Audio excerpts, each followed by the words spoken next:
Hello வீஃபர்ஸ், நாங்களோட Lakshmi. நீங்கள் பார்த்துருக்கிறது 0 லக்ஷ்மி. இந்த update பார்த்த உடனே பிக் சர்ப்ரைஸில் அப்படின்னு தோணுச்சு. என்ன சொல்கிறீங்க? எங்களுக்கு தெரியுமே அப்படின்னு நிறைய பேர்த்தோட மைண்ட் வைஸ் இருக்கும். எஸ், சூப்பர் சிங்கரில் நம்மளுடைய காவேரி வராங்க. அதுவும் அம்மன் கெட்டப்பில் டான்ஸ் ஆடிட்டு பயங்கரமான விஷயம். அதாவது ஒரு சூப்பர் சிங்கர் வந்து ஒரு குட்டி வந்து பாடுவாங்க. அப்போ வந்து இவங்க டான்ஸ் ஆடுற மாதிரி இருக்கும். ஸோ செம்ம சூப்பரான அப்கமிங் ரவுண்டு இது அழகாக ரிவீல் ஆகிருக்கு. இதில் நம்மளோட காவேரி கூட, அதாவது லக்ஷ்மி பிரியா கூட வெண்ணிலாவும் வந்திருக்காங்க. அதே சமயம் எஸ் நம்மளுடைய ராகினியும் வந்திருக்காங்க. பயங்கரமாக இருக்க போகுது அப்படிங்கிற ஒரு விஷயம். அதில் இவங்களுக்கு தான் வந்து சேனல்லே சொல்லிட்டாங்களாம், லக்ஷ்மி பிரியா நீங்கள் அம்மன் கெட்டப் வாங்க அப்படின்ட்டு. ராகினியும் அப்புறம் நம்மளோட வெண்ணிலாவும் என்ன கெட்டப் அப்படிங்கிறது இருக்குது. இங்கே பாருங்கள், இந்த சீரியல் பற்றி பேசும்போது அவங்களோட பர்சனல் நேம் சொல்லுங்கள், இந்த நேம் சொல்லுங்கள் அப்படின்லாம் சொல்லாதீங்க. எனக்கு ஃப்ளோவில் வர்றது தான். ஸோ யாரும் தப்பாக நினச்சிக்காதீங்க. இப்போ லக்ஷ்மி பிரியான்னு சொல்லலாம், காவேரின்னு சொல்லலாம். எனக்கு மைண்டில் வந்து டக்குன்னு அவங்களோட ரியல் நேம் சம்டைம்ஸ் வர்றதில்லை. நான் எழுதி வச்சுலாம் பேசுகிறதில்ல. அதை வேறு இந்த பர்சனல் அப்டேட் கொடுக்கும்போது வேறு டார்கெட் பண்ணிடுறீங்க ஒரு புரிதலுக்காக, ஓகேவா? ஸோ நம்ம ஒரு பேரை சொல்லிகிட்டே இருக்கோம்ல, டக்குன்னு அவங்க பார்க்கும்போது அந்த பேர் தான் ஞாபகத்துக்கு வரும். நான் பவித்ராவை நேரில் பார்க்கும்போது நான் அவங்கள வந்து அபின்னு தான் கூப்பிட்டேன், ஓகேவா? டக்குன்னு பார்க்கும்போது அப்படி தான் தோணும்.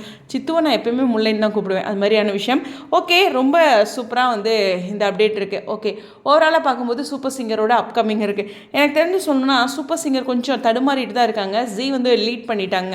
போன தடவை நான் டிஆர்பி பார்த்தேன், ஒரு 6+ வாங்கியிருக்காங்க ஜீயில். இங்கே வந்து 3+ தான் இருக்குது, டபுள் மடங்கு வாங்கியிருக்காங்க. ஸோ நல்ல பூஸ்டப் பண்ணுறாங்க. எங்கேயோ மிஸ்டேக் பண்ணிட்டோம் அப்படின்ட்டு. ஆனால் எனக்கு விஜய் டிவியில் பிடிச்சது என்ன தெரியுமாங்க, ஐயோ நம்ம பின்னாடி போயிட்டோம் அப்படின்னு நினைக்கவே மாட்டாங்க. பயங்கரமாக ஃபைட் பண்ணுவாங்க. நான் சொல்கிறேன், நானே சொல்வேன், அவங்கள லீட் பண்ணிட்டாங்க பாருங்கள் மறுபடியும் டிஆர்பியில் அப்படின்ட்டு.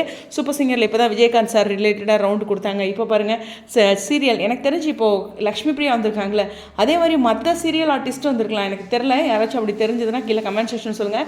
இது ஒரு ஸ்பெஷல் ரவுண்டு தான். ஸோ செலிபிரிட்டிஸ் எல்லாருமே, ஹீரோயின்ஸ் எல்லாமே வந்து இது மாதிரி கெட்டப்பில் வரதுக்கு ஹைலி சான்சஸ் இருக்குது. ஸோ இது அப்கமிங்கில் இருக்குது. அது மட்டும் இல்லை, ஆல்ரெடி வந்து அண்டா ககாசம் ஷோலேயே வராங்க. ஸோ இந்த நியூ இயர் ரிலேட்டடாக இந்த பேக் டு பேக் அப்டேட் வந்து லக்ஷ்மி பிரியா ஃபேன்ஸ்க்கு, காவேரி ஃபேன்ஸ்க்குலாம் ரொம்ப சந்தோஷத்தை தரும். அஃப்கோர்ஸ் அவங்களுடைய பாண்டிங் நிறையா விஷயங்கள் வந்து ஷேர் பண்ணியிருந்தாங்க. அது ஒரு அடுத்த வீடியோவில் நான் பேசுகிறேன். கண்டிப்பாக வந்து இவங்க 3 பேருமே, லக்ஷ்மி பிரியாவும் சரி, வைஷாலியும் சரி, சாத்திகாவும் சரி, பயங்கர க்ளோஸ் ஆகியிருக்காங்க அப்படிங்கிறது அவங்களோட அப்டேட்ஸ் பார்க்கும்போது தெரியுது. எஸ், ஒரு கூடுதலான ஸ்வீட்டான செம ஜாலியான ஒரு அப்டேட் அடுத்து. உங்களுடைய கருத்துக்கா ஸ்டேடியம்.